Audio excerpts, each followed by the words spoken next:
Ladies and gentlemen, it's your boy Mirage on Mirage TV show, the place where tomorrow's brightest stars shine today.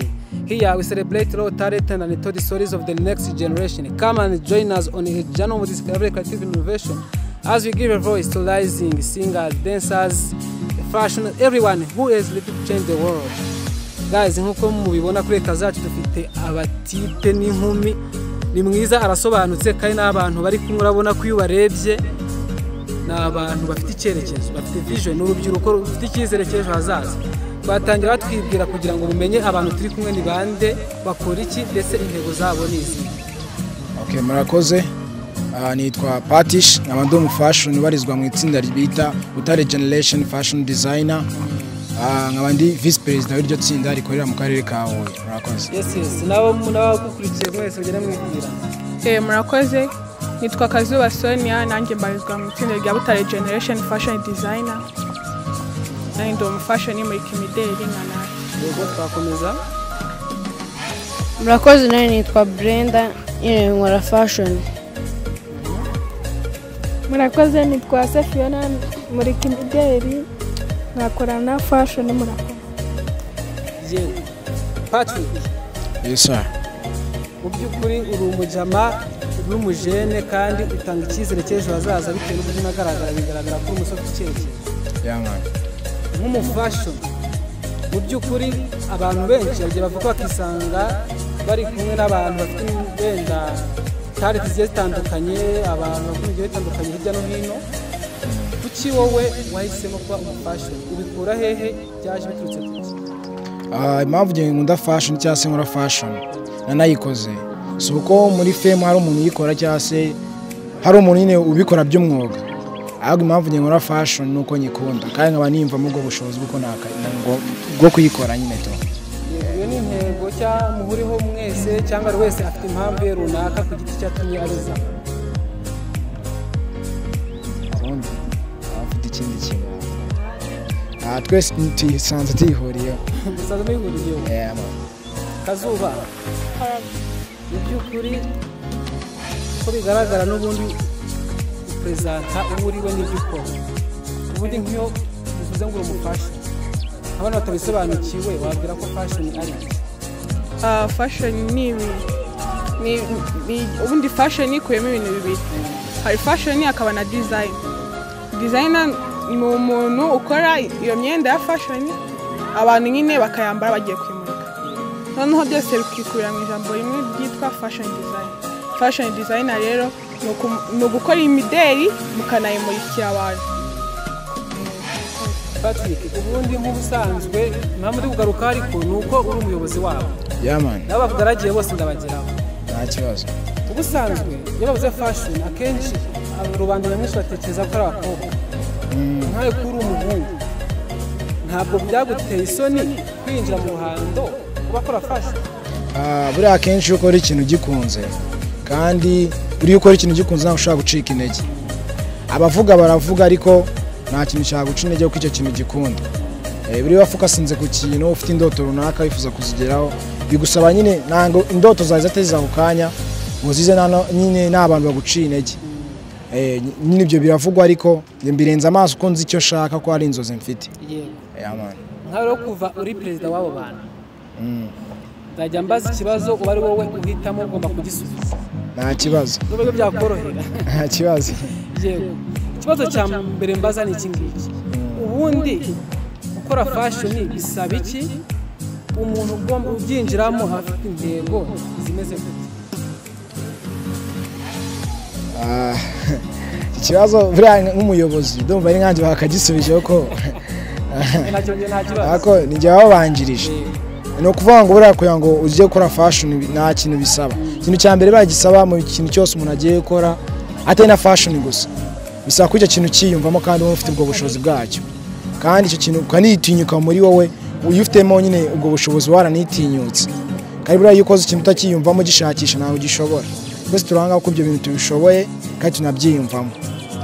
Murakoze. Ubundi kugira ngo uzasange ikintu cyahurije ko abantu benshi cyangwa abantu benshi baganoza umugambi gukora ikintu gifite agaciro kandi gifite umumaro muri rusange. Ariko ni iki cyatumye wumva yuko gifata muri rusange ushoboye n'uri gisubiza ni iki cyatumye mwumva yuko fashion nayo mugomba gukora mukirengagiza izindi mpano cyangwa indi mirimo itandukanye ikora perezida urajya uha umuntu ushaka asubiza kandi mwese urashaka ko muza gusubiza mwongere mu mbaza iki cyatumye uhitamo gukora fashion ukirengagiza izindi mpano zitandukanye nyine impano pe kuba ufite izindi mpano twanazigira ariko gusa impamvu njye nkunda fashion n'ukuntu nyine ngenda mba numva nyine ari byo byanjye tu fashion nyine ndayikunda usibye no kuvuga ko sometime hari igihe mva urugo mfite ibibazo nakumva beat nkahita njya mu murongo nyine nkumva ni fresh tu niyo mpamvu nyine nyifana ariko mba nangira n'akamaro kenshi hari ibyo imarira tu ukomeje ku kintu cyiza ngo ubone nakugirira akamaro kenshi wowe uko wari umeze uraza muri fashion nuko umeze ubu ngubu waramaze kugeramo niyo improvement yabaye ni nini cyane nyine njye naritinya gato ariko aho nayiziyemo na soni mba numva nyine ari ibintu bisanzwe gutambuka nyine byarahindutse nk'urubyiruko hari abantu benshi usanga bitinya bafite impano ariko ntabwo bafite kuzigaragaza rimwe na rimwe hari imbogamizi ziba zibitera cyangwa ikindi ugasanga nabo ubwabo babuze abandi bantu babegera ariko ubundi nk'umuntu uri hariya wumva abantu bakora fashion wamubwira ko ari inyungu cyangwa ari byiza byo gukora fashion undi muntu akabisubiza nta kibazo inyungu ziri mu gukora fashion akenshi yenda ku rwanjye ruhande ishaka kwimprovinga career yanjye cyangwa igapromotinga friendship nyine hagati yanjye n'abandi yenda n'abandi nuko nguko ubona fashion irakumariye fashion yamariye yamfashije kwitinyura kudatinya abantu nyine no kwimaramo isoni kandi ikindi fasha nyine ituma nyine career yanjye izamuka ni nk'iki wabwira abana bafite impano bakitinya wowe wagezemo mbere bakwigiraho iki ikintu nababwira ni uko nyine bagomba kwitinyura bakumva ko nabyo nyine ari ibikorwa nk'ibindi kandi nyine twese twabijemo tubitinya ariko nyine agomba kujyamo akumva ko abikunze akitinyura agafatanya na bagenzi be n'abatinya nyine akumva ko ari ibintu biri simba perezida mu by'ukuri urubyiruko rwinshi ese mujya no kwitoreza cyangwa muhura ku munsi runaka aho no kwitoreza harahari nubwo natavuga ngo haragutse cyane ariko harahari kwitoreza ku kigo cy'urubyiruko rw'akarere ikigo cy'urubyiruko cy'akarere ka Huye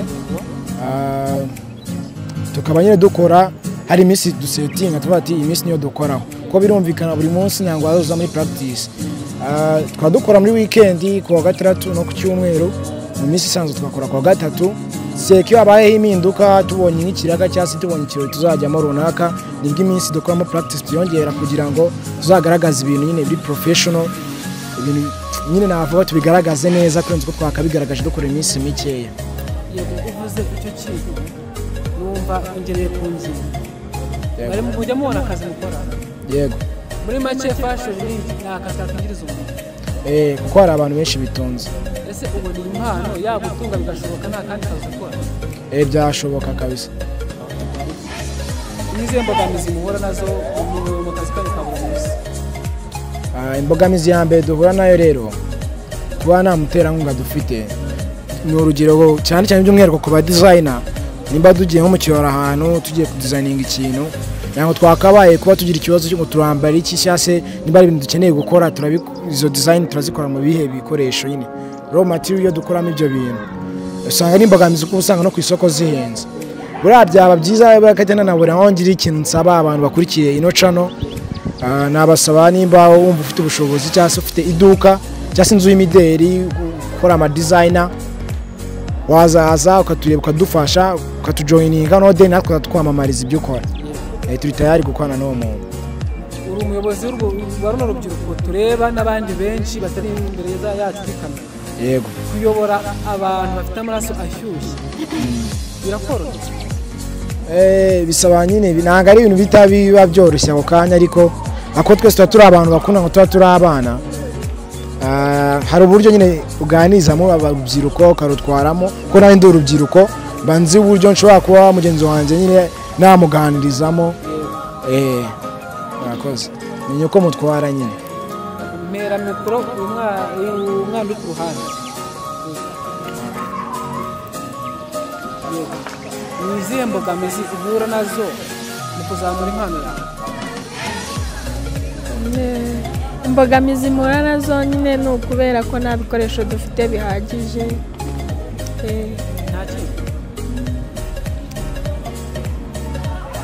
Nyine imbogamizi ni nyinshi ntabwo umuntu yazirangiza.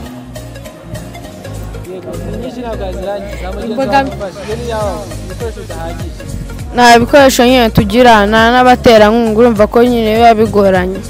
Niba nyine uri umufashoni, sometimes hari igihe waba udafite iyo myenda ugakenera nyine aho kuri iyo myenda ngo utambuke wambaye iyo myenda, ubwo iyo ni fashion. Ariko design ishobora kuba ufite ibyo wambara ukanatambuka. Ibyo ni ibindi bibiri bitandukanye. Noneho kumugana mugenzi wanjye nyine byose byitwa fashion design, ariko nanone imbogamizi zirahari kandi ni nyinshi. Imbogamizi ziri muri fashion nyine nko ku muntu w'umumodo nyine, ikintu kimugora ni nko kubona imyenda yambara nyine ari gutambuka nyine akabona imyenda yambara ihagije ijyanye n'iyo fashion cyangwa yena n'ibikorwa bari kwamamariza. Noneho ku mu designer imbogamizi ahura nazo ni kubura imyenda nyine yakambika abo fashion bagiye kumodaringa nyine ijyanye n'igikorwa barimo, no kubura ibikoresho bundi bihagije. Bunganiyeho gatoya, kandi kantu kamwe bura gakunda kutugora iyo twateguye ama events, bisaba nyine twikoremo twebwe twari ku ruhande rw'ababyinnyi cyangwa se n'abandi bantu ushaka gukorana muri event runaka. Ikintu kitugora cyane ikintu cyane na location. Location ushaka kuba wavuga ngo ndakora fashion hehe cyangwa se akenshi biratugora. Iyo ikintu twasaba akarere by'umwihariko ku rwego rw'akarere, Butare cyangwa se Huye muri rusange ni umujyi w'ubucuruzi. Ashaka no kintu cyambere kwakabaye kuba gituma hari ahantu tugera. Rero mwumva twateguye event runaka bakadushakiye nk'ikigo cy'urubyiruko nk'umuterankunga, urugero brand runaka, none kazaza gucururiza andi kuri location ahantu twakoreye n'ibikoresho kaba bidutiza ko amakampani menshi abagiye afite n'ibikoresho byayo. Noneho ibyo byadufasha mu gupromoting ibyo dukora kandi nabo tukapromoting ibyo bakora. Ese kubona imyenda mwambara muri gufashinga biraboroha? Oya, ni ibintu bigoye cyane ko niyagikomejeho hano muri Huye abantu bafite inzu z'imideri, abo bantu ni bakemera nyine kuba badufasha. Nimba urimo areba iyi channel uri kureba ino video, turimo turifuza umuntu wadufasha ufite inzu y'imideri ko yadufasha akazatwamika, nayo twaba twamufasha gupromoting ibintu bye nubwo tarajya ahantu kure cyane. Murakoze. Undi muntu umwe atubwire nk'inama waha ababyeyi bafata abana babo bakabarinda nyine like urabona nk'abana bari urubyiruko rwinshi ajya batekereza ko abera n'ibindi bintu bitandukanye, ko dufatira ushobora kuri imico mibi cyangwa mo kimwe mukagenda ntimugere aho mwari mugiye. Abo babyeyi babagiye inama kugira ngo bajye bazana abandi bana babo nabo basange bagenzi babo bifite kugenda neza. Murakoze. Inama nagira ababyeyi bacu nuko nyine badusura aho dukorera bakareba uko ibikorwa byacu tubikoramo, nyine bakajya badusura igihe cyose babonye umwanya bakabona uko tubikora, yewe n'icyo gihe hari ibirori bakahagera bakareba nyine bakadufasha nabo kandi bakadushyigikira. Kiza nyine nuko badushyigikira mu byo dukora byose kandi bakatwizera. Wowe ni mubuhe busabe waha abantu bagiye batandukanye kugira ngo bashyigikire ibyo mukora ubusho gutera imbere? Buri busabe bwa mbere bifite abantu byose biriko ikintu nasaba buri muntu wese urimo areba ino video namusaba cyangwa se umuntu wese wo muri Huye nizere ko amenye yuko niba batazi ko niyo fashion ihari turubyiruka dufite ibitekerezo by'ibintu twakora mbaye n'umuntu wadushoramo amafaranga ko dufite aba designer bashobora kuba bategereza ikintu umwenda runaka bakaba bawukora ikintu dusaba cyane dusaba cyane kirenze cyane turasaba yuko abantu bazabaza kureba ibyo dukora bagira amatsiko y'ibyo dukora dukorera ku kigo cy'urubyiruko cya Huye ahazwi nko kuri Dushoze buri weekend turaduhari akaza basi akatendinga niyo atagira ikintu adusaba ariko azayatendinga icyo kintu ibintu ari ikintu byazadusapotinga kuri twebwe murakoze ni nacyo twisabira abafana bacu ko abafana bacu kuko Mirage ntabwo igarukira ahangaha irebwa n'abatandukanye urabizi ni platform nini aho ushoboye kuba ari kure n'uri hafi ariko umuntu wese ubibona ajya amenya ko mukeneye umufasha kandi mukeneye kugaragaza ibyo mukora kugira ngo bibe bibatunga umunsi ku munsi ni nk'iki wabwira umubyeyi wawe ntabwo navuga nk'umubyeyi wanjye ngo ikintu byaramutse andebye ahubwo araza kundeba impamvu ni ihame kundeba kuko ibintu nkora arabikunda kuko mu rugo aramutse batansapotinga mu bintu nkora ntabwo nakabaye kuba ndahangaha impamvu bandetse nkabikora cyangwa se nkaba mbona n'uwo mwanya wo kuza ahangaha ni uko babona ko ibyo bintu mbishoboye kabona ko mbikunze kababona yuko mbyiyumvamo ikintu namubwira ndamushimira by'umwihariko umubyeyi wanjye kuba amumwanya wo kuza nkatendinga amubwira ati ngiye ahantu akamurwa uruhushya ndamushimira kabisa ni iby'agaciro kabisa arimo aramfasha kuzamura cyangwa se kugira ngo kariyeri yanjye igire aritafara arimo arashyira kugira ngo kariyeri yanjye iranigera ni byiza kandi n'iby'agaciro turashishikariza ababyeyi gushyigikira abana babo mu mpano bagiye bafite zigiye zitandukanye kubera yuko ngo umubyeyi abahagarariye Imana mu isi kuko ngo niwe ugira ijambo rya nyuma ku mwana we niyo mpamvu dusaba ababyeyi abayobozi ndetse n'undi muntu wese wagira icyo yabafasha kubafasha kugira ngo muzamu urwego rwanyu kandi ibyo mukora bibagire umumaro bizaba ari ibintu byo gupfusha ubusa bitewe n'uko impano nigaburira umuntu kandi impano iba impano nyayo ari uko yagutunze gatunga n'umuryango wawe kandi nizere ko aricyo kigiye gukurikiraho mwakoze kuza kuri Mirage TV show namwe mwakoze kubw'ubutumire bwanyu mwese ndabashimiye kandi wowe perezida nk'ubu umve gusa gukomeza gukurikirana abantu ukabakuza ku buryo aho bazajya hose bazajya bakwigamba bakanagushima yuko ari bakwe naho bagejeje mwakoze kandi n'ubutaha uzagaruke ahangaha ni mu rugo mwumve ko mu feeling at home ciao ciao kongera turabona n'imigano bitaha ciao murakoze